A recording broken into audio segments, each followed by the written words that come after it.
Assalamualaikum warahmatullahi wabarakatuh. Izin memperkenalkan diri, saya Agil Setion Nugroho, NPM 234111057, kelas manajemen 23A, mata kuliah komunikasi bisnis, dosen pengampu Miss Berlin Permatasari. Di sini saya akan membawakan materi diskusi kelompok fokus. Poin pertama, saya akan membawakan materi diskusi kelompok fokus. Diskusi kelompok fokus adalah metode pengumpulan data kualitatif melalui diskusi interaktif dengan sekelompok orang terpilih. Metode ini memungkinkan peneliti untuk mendapatkan wawasan mendalam tentang topik tertentu. Lalu poin yang kedua ada tujuan dan manfaat diskusi kelompok fokus. 1. Tujuan: mengumpulkan informasi yang mendalam tentang referensi dan perilaku tentang audiens. 2. Manfaat: memberikan pemahaman yang kaya tentang masalah, membantu mengidentifikasi solusi potensial, dan memungkinkan pengumpulan umpan balik langsung. Poin yang ketiga, persiapan sebelum diskusi kelompok fokus. 1. Tentukan tujuan. Tetapkan tujuan yang jelas untuk diskusi, seperti pemahaman preferensi konsumen atau mengevaluasi tanggapan terhadap produk baru.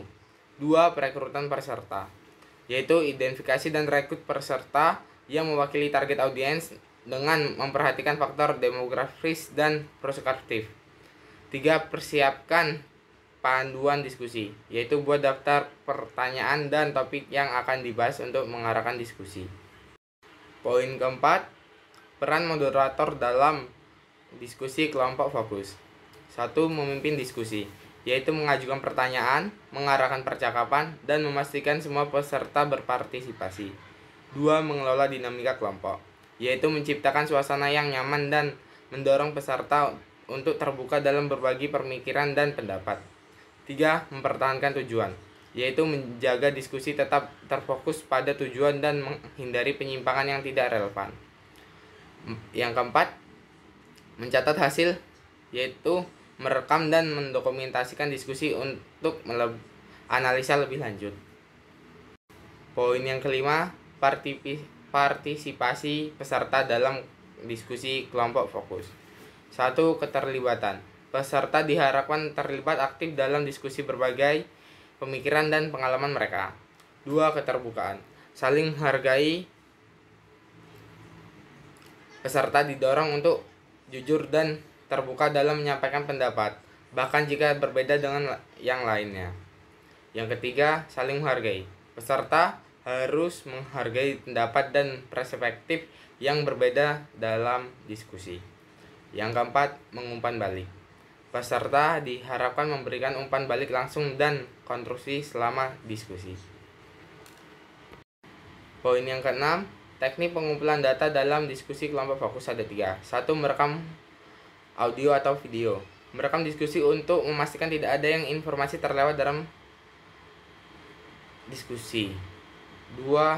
Catat observasi, yaitu mencatat ekspresi wajah, bahasa tubuh, dan reaksi peserta selama diskusi. 3. Buat transkrip, yaitu membuat transkrip lengkap dari diskusi untuk analisa lebih lanjut. Poin ketujuh, analisa hasil diskusi kelompok fokus. 1. Mengidentifikasi tema. Mengidentifikasi pola dan tema yang muncul dari diskusi. 2. Mengklarifikasi kategori, mengelompokkan informasi ke dalam kategori yang bermakna. 3. Menarik kesimpulan, mengimplementasikan data untuk mendapatkan wawasan dan rekomendasi. Poin terakhir, kesimpulan dan rekomendasi. Kesimpulan, diskusi kelompok fokus memberikan pemahaman yang kaya dan mendalam tentang referensi, dan perilaku target audiens.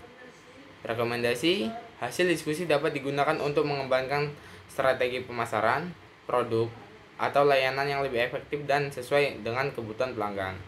Sekian dari saya, Agil Setion Nugroho. Bila ada salah kata mohon dimaafkan. Saya akhiri. Wassalamualaikum warahmatullahi wabarakatuh.